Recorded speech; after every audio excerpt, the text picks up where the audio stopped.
तो साला वारन में जवाब दीजिए से खबर है बेस्तर में मिली आसी कौन कह रहे हो बाबा सी आबासी में सन भाइयों सी काके पोटा में सन भाइयों तेन असी काके पोटा सन भाइयों से आबासी में सन भाइयों अमा थियो छा है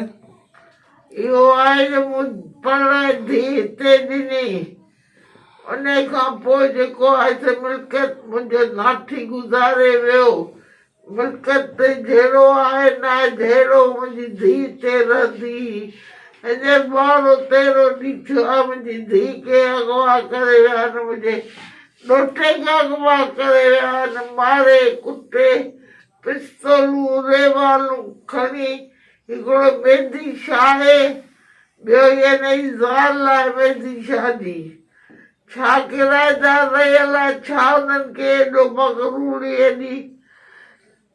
थी वई आहे मूंसां एॾो ज़ुल्म करे विया आहिनि जे हेॾे पाड़े में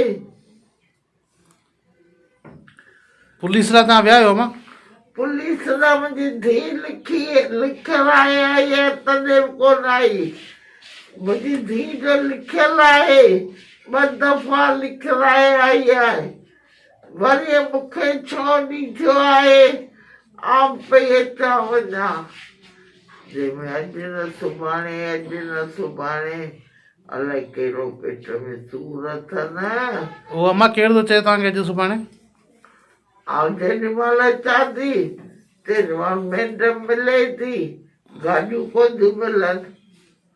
गाॾियूं कोन्हनि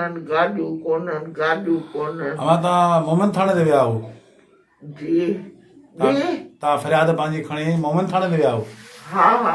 थाणे उन्हनि तव्हांखे कहिड़ो आख़िर जवाबु ॾिनो उन असांखे चयो बाबा असीं हलंदासीं तव्हां सां ताउन कंदासीं